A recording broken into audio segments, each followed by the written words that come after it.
Hey everyone, welcome to the first module of GLSL 101 for TouchDesigner developers. This is a course that I've put together because I've gotten a lot of questions about kind of how to start learning GLSL, especially for people who are already familiar with TouchDesigner. I put together this course to answer those questions. I'll get a little bit more into what the course is about and includes in just a second. But first of all, I wanted to introduce myself to anyone who is not familiar with me already. My name is Lake Heckerman.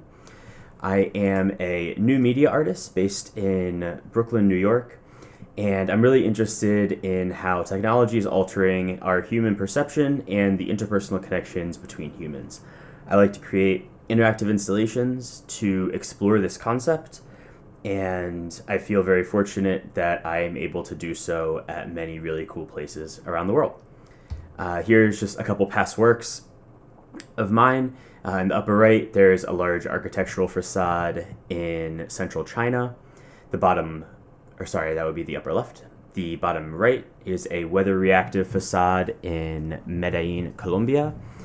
And these other images are interactive installations that I have produced and shown around the world, including New York, during Art Basel Miami, at art galleries in Singapore, Paris, and several other places.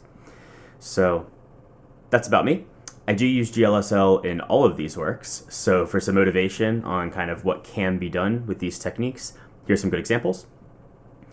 And without further ado, let's jump into the learning. So here is the lesson plan for the entire course. You can see there's 15 lessons. This is the first, and each of them is going to iteratively build on knowledge gleaned through the prior sections, and generally just trying to build up a skill set and also just muscle memory experience using GLSL shaders and, in general, GPU programming to do some pretty cool things inside of TouchDesigner. So I won't read all of these lessons, but a couple that I do want to call out. We're going to be starting with just a conceptual foundation. So today's video, no code at all. We will have kind of like a hello world lesson that will be writing our first shader in TouchDesigner. We'll do a lot of the basics, and eventually we'll get up to doing some pretty fun things, like working with noise, creating our own noise algorithms and textures, working with fractals, implementing image filters that are pretty advanced and go beyond what you can do in basic TouchDesigner, like using nodes. We'll look at feedback loops, simulations, and then finally we will kind of tie our shaders within TouchDesigner to shaders outside of TouchDesigner by looking at how to port ShaderToy to TouchDesigner and some of the common pitfalls that we run into when we do that.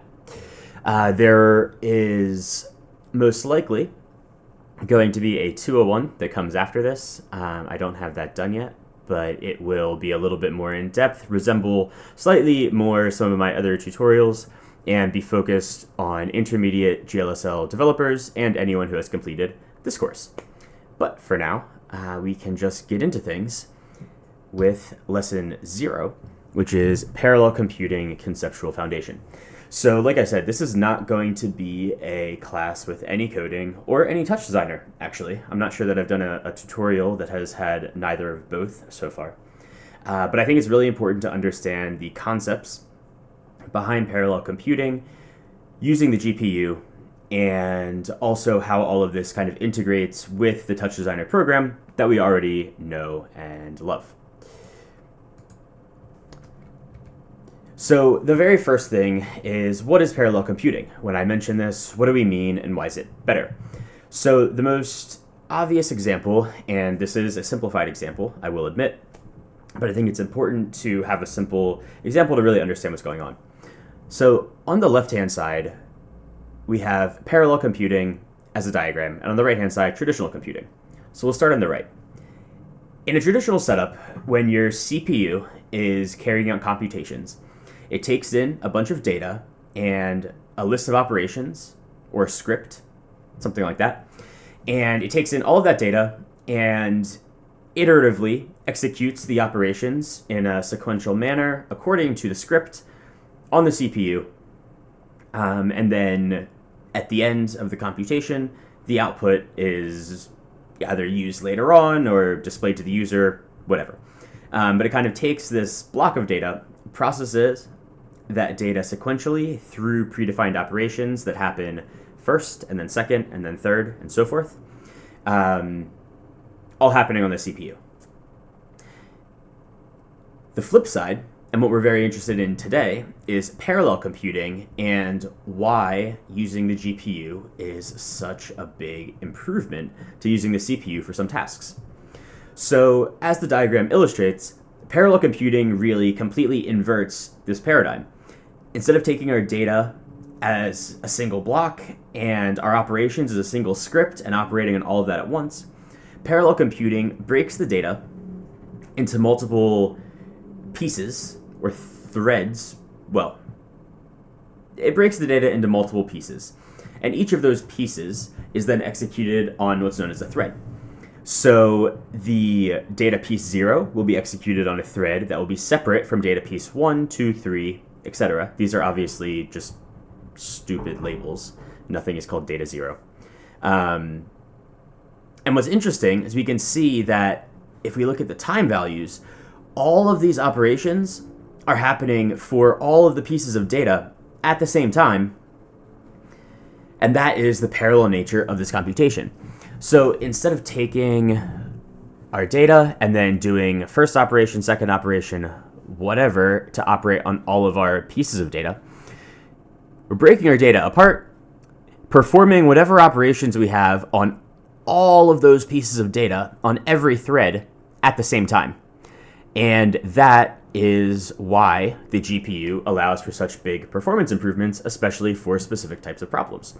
Instead of taking our data and our instructions all at once and executing those sequentially, we actually break the data apart and use parallel processing, parallel computing, to execute the operations or computations for each of those pieces of data on a separate GPU thread, all at the same time. And in a nutshell, that is what it is. Now, this begs the question, what is the CPU good for? What is the GPU good for? And why do we need parallel computing? So the CPU, because if we go back here, has kind of full knowledge of the entire system, right? The CPU has all of the data and all of the instructions, which means that it's able to do some more complicated logic than a parallel computing paradigm, because the thing is, this thread running these operations on this bit of data is isolated. It doesn't have information about what's going on this thread, or this thread, or this thread, which means if you need to know something about an intermediate operation here on, let's say, data piece 3, and we need to use that intermediate operation in our operation up here on data piece 0 in the separate thread, we can't do that in a GPU, because this thread and this thread cannot communicate. They are completely independent, completely parallel, and that is problematic for some different types of tasks, but it is also what allows for such a great performance optimization for other tasks. So, back to which is which. The CPU is great when the tasks are requiring information from other tasks, or operations requiring pieces of data from operation chains on other pieces of data. It's kind of what I have here in the second bullet point. The subcomponents of a task require informations from other subcomponents of a task or other tasks. Complex branching logic, such as a bunch of if statements or other conditionals, generally control flow, is quite difficult to implement on the GPU, and the CPU is great for that. And then finally, complex data structures like graphs and trees and other things where kind of the entirety of the structure needs to be ingested to be able to make meaningful analysis. Those are all difficult on the GPU, again, because of that segregation of information in the parallel computing threads versus a unified processing unit like the CPU. So, what's the GPU good for? Well, all of those things. It's good for tasks that require a lot of processing power with many repeated calculations. So that would be these operations that are repeated for every bit of data. So I guess that's one thing that I want to make clear. The operations being executed on each of these threads are very similar and substantively identical for each of the threads, differing only in specific parameters and the values of different variables used in said operations. So we're really performing the same operation on all this data with some small differences based on those parameters and variable values, which we'll talk about. We're executing those operations on all the bits of data. And so for that, the GPU is great because we have a lot of processing power, many repeated calculations, and implicitly for these tasks, we do not need to know about the results of other threads.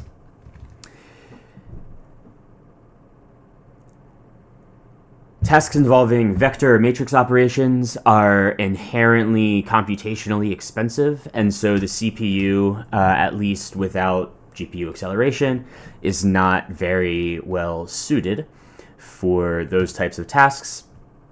The GPU and its specifically hardware-accelerated vector and matrix operations are great for those tasks. That's why it's really useful for things like gaming, rendering 3D scenes like we do in TouchDesigner, and also AI, training and inference. All of those are almost 100% vector and matrix operations, so they are well suited to the GPU. And then lastly, tasks where every bit of data can be processed independently. For example, if you're applying a filter to an image, there's no reason that pixel A needs to know about pixel B. You just take the value of pixel A, perform an operation on it, and output the result. There are obviously some special cases in all of this, and we will talk about almost all of those special cases, but this, as a high level, is a good place to start understanding the difference between these two paradigms. So, in that case, how do we write a GPU program, or I guess more broadly, how do we write a program that utilizes the GPU in an intelligent manner?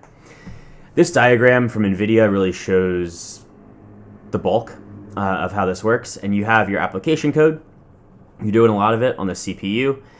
You take whatever compute-intensive functions that also fit those requirements for using the GPU and parallel computing, outsource those to the GPU, and then, as needed, integrate the results of those calculations with the rest of your code to finish the application.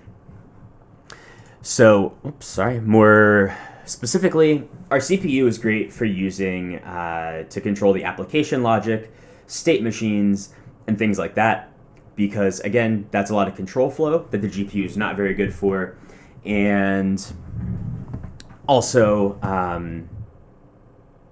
it's often the GPU is best only used for those intense calculations that can be parallelized. As I said, the CPU is going to be handling the sequential tasks and state management, all that stuff. The CPU will also calculate the data that is passed to the GPU, such as the values of parameters at different times based on user input, etc., etc. So it can pass all that information to a script that runs on the GPU, which is called a shader. And then the GPU does its thing, does all the computations, and then we'll either keep the GPU calculation results in GPU memory and access them as needed, which is what we do in TouchDesigner a lot, or you can copy the results back to the CPU and then use elsewhere in your program, which is very common for more complex stuff and also like AI workflows. So, shaders, as I just mentioned, are what we call scripts that run on the GPU.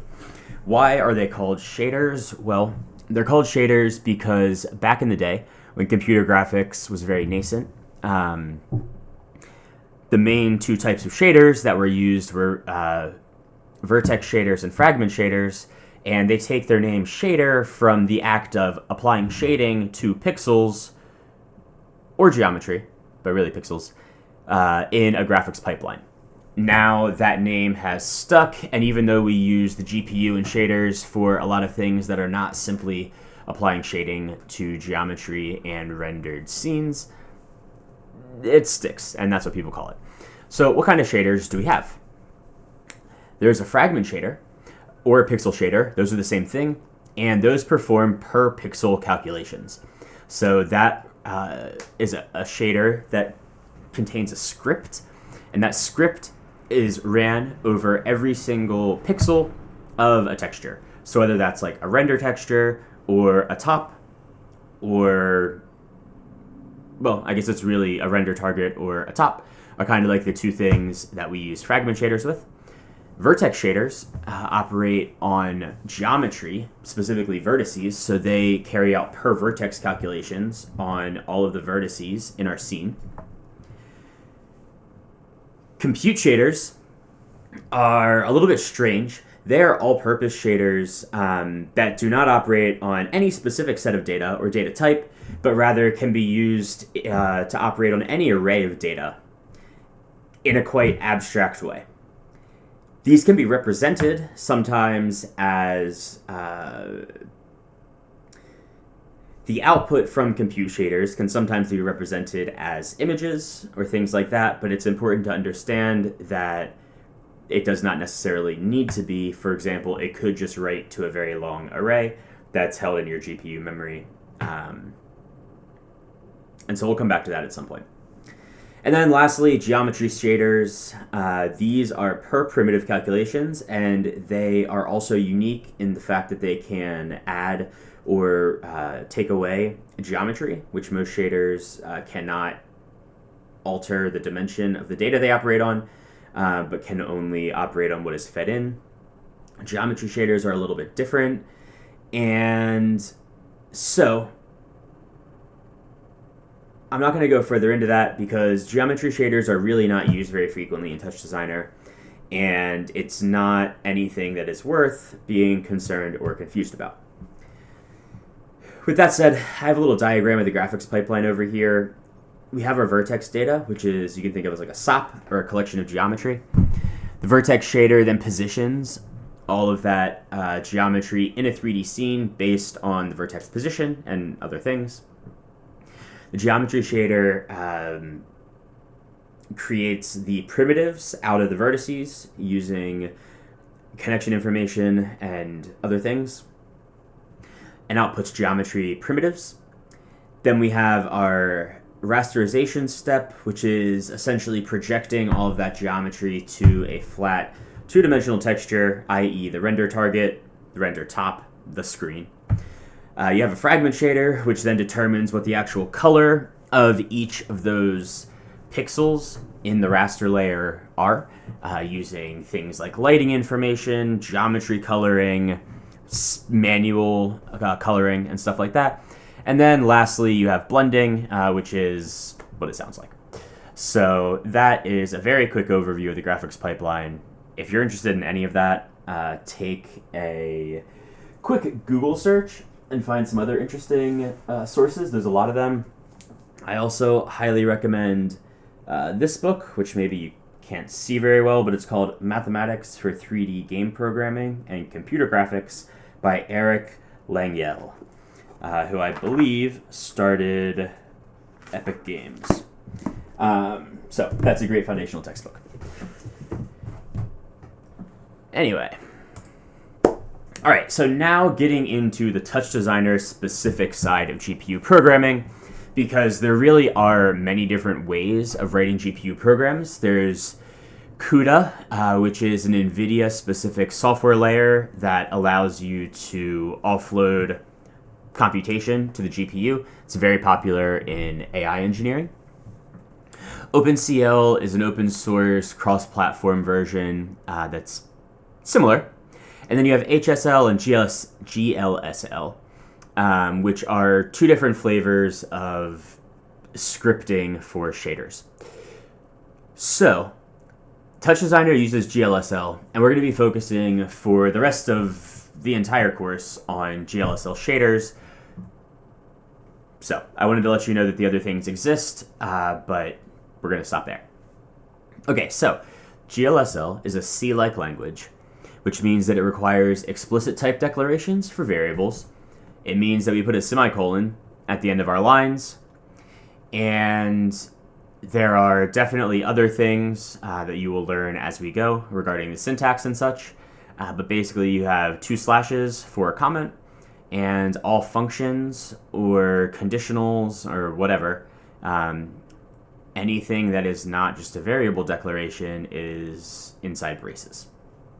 That'll all become a lot more familiar as you get going and just start using these shaders, but I wanted to give a very high level before we get to that.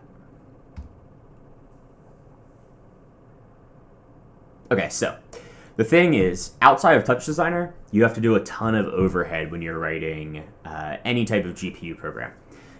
You have to figure out when you're going to use the GPU and the CPU, how to pass data in between, allocating GPU memory, cleaning the GPU memory.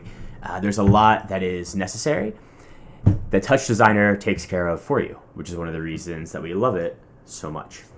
It does a lot of that overhead for you, and even just things like writing the shaders themselves are a lot simpler because there is plenty of boilerplate code that TouchDesigner abstracts out so that you and I don't have to worry about it as we are working in the network, which is lovely. A couple things to think about, and kind of going back to that procedural, or rather the GPU programming paradigm, we're going to use the CPU in TouchDesigner intuitively and without really meaning to, because things like Python code and chops are also processed on the CPU. And those are the things that we are going to be using to manage the control of our program, right? Our state machine, whether this gets triggered then or that gets triggered then. All of that's done in Python and chops, which are all on the CPU. Then we will be offloading specific bits of data, such as working with textures, i.e. tops, which are all in the GPU, to do those types of intense calculations and anything that the CPU is not optimized for. Most of what we're doing in TouchDesigner with tops and materials and rendering is all taking place on the GPU. And then finally, at times, we can use the results of the the results of the GPU calculation via the CPU, but that's not so common in TouchDesigner.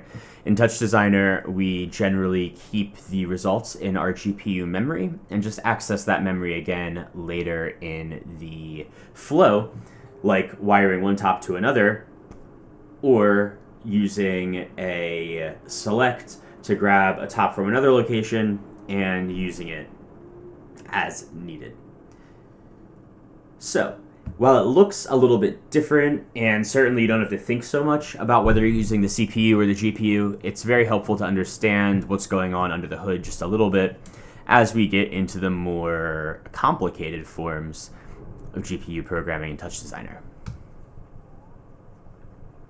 Okay, so the 2 main things that we're going to be working with in TouchDesigner are GLSL tops and GLSL materials. Tops run fragment shaders or pixel shaders by default. You can use them to run compute shaders as well, but by default, they're vertex and pixel shaders, and we'll get into compute shaders much later on. But for now, we're going to stick with just fragment shaders for a while. And the other thing is GLSL materials, which use fragment shaders and vertex shaders because these are operating on geometry. And then sometimes they use geometry shaders too, which, as I mentioned, we're not going to be touching on too much. So we're going to be spending a lot of time with these 2 operators, and they are probably 2 of my favorites. A quick aside, the alpha release TouchDesigner family Pops also uses a lot of shaders. Those are almost exclusively compute shaders, which is an aside, and I'll talk more about that when it all gets publicly released. But compute shaders will be coming back in force. All right, so why should we use this GPU programming in TouchDesigner?